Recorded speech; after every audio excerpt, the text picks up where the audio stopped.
As I look into the future and think about the PCA, my concern is that we realize how much our view of complementarianism is needed in our world and in our culture today.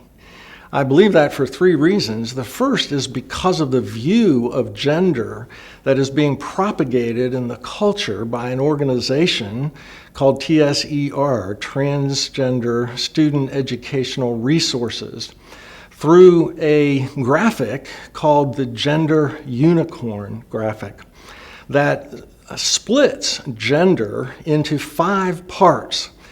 With the idea that it is every individual's right to determine for himself or herself his, first of all, biology through a sex change or through hormone treatments of some kind, his or her right to determine his or her emotional attraction, romantic attraction, and additionally, number 3, his or her right to determine his or her sexual attraction or sexual orientation, which is separated from romantic attraction. Number 4, the right to decide for himself or herself his or her gender identity, whether he or she presents as a male or female or bisexual or gender fluid. And then finally, his or her gender role, which is how he or she works out this identity in connection with other people. And that is the view that is shaping the key influencers of our culture. But we who are followers of Christ have a far better view of sexuality, an integrated whole view that keeps body and soul together, a view that sees male and female as created to be different so that they complete one another. That in fact, as we complete one another, we are bearing the very image of God, who is the triune God and whose image we bear. And that we who are followers of Christ, as we work out this image, we are actually putting on display the meta-narrative of the great story of God the Son, who takes for himself a bride and draws her to himself, cleansing her and drawing her to himself with the cords of love. This is the story that we get to proclaim, and yet there is a component part to complementarianism that is about as countercultural as it can be in today's culture that is Western and egalitarian. And that, of course, is the command to Christian wives.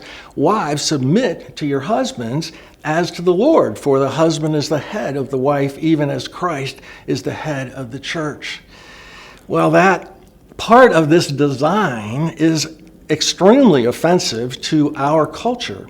And so my fear is that we in the PCA might be tempted and are tempted to hide our light of God's truth about gender under a basket and not let and help a world that is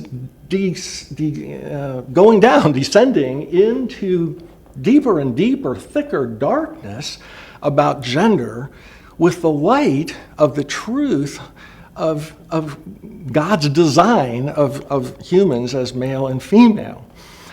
The second reason is somewhat similar in terms of why we have a tremendous opportunity right now to talk about especially masculinity. We live in an age where the ranks of those in the Me Too movement are widening, and a time when toxic masculinity is being exposed. And the solution to both of these problems is the gospel of Jesus Christ. It is only Jesus who can repair and restore a soul in a woman that is torn apart by abuse. It is only Jesus who can repair that self-esteem, who can fill her heart with unconditional love. It's the gospel that is the answer to the Me Too movement, and it's the gospel that's the answer to toxic masculinity. It's only Jesus who can transform self-centered, toxic, abusive masculinity into self-giving, protecting, godly manhood. And that is the opportunity that we have today is to show that Jesus alone is the one who can restore men to that kind of manhood. That the gospel is that Jesus can help us be restored to the godly man that Adam was before the fall. We read that Adam was put into the garden to work it and to keep it. The word work it means to cause to be prosperous, to cause to be fulfilled. It means to cause those, the culture and those in the garden to thrive, to flourish. That's what manhood is. We spend ourselves so that those in the culture prosper, and those in the garden include my wife and my children. So manhood is about dying to myself so that others flourish. And manhood is about being protective. The other word, shamar, protecting others from harm, stepping up and sacrificing so that those who are vulnerable can be protected. That's a kind of masculinity that I think the culture yearns for. But that's the kind of masculinity that only Christ can produce in us. I think that our men need to be challenged to show the world that Christ can help men become this kind of a man. A man who has been transformed and is able to be that self-giving, that caring, loving man. It is only Jesus who repairs gender. It is only Jesus who fixes broken marriages. It is only Jesus who fixes broken sexuality a bit by bit in this life. But that fixing is about brokenness.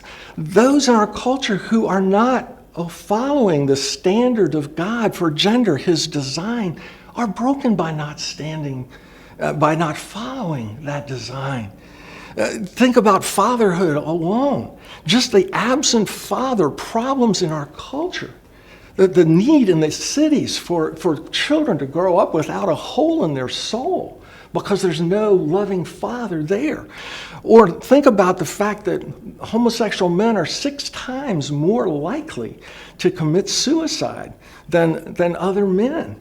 There is pain, there is suffering as a result of not being able to live up to the design, which none of us, of course, can.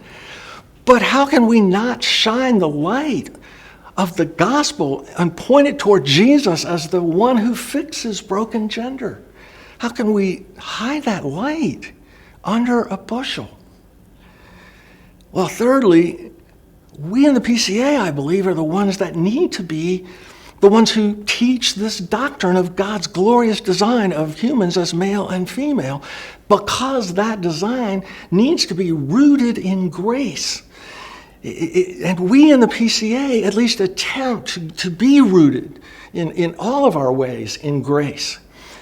Barna research discovered that millennials, who are 35 years and down through younger adults, when they were examined and asked to identify one characteristic of Christians in this culture, they chose, among all the characteristics they could have chosen, over 90% chose one characteristic, which is anti-gay.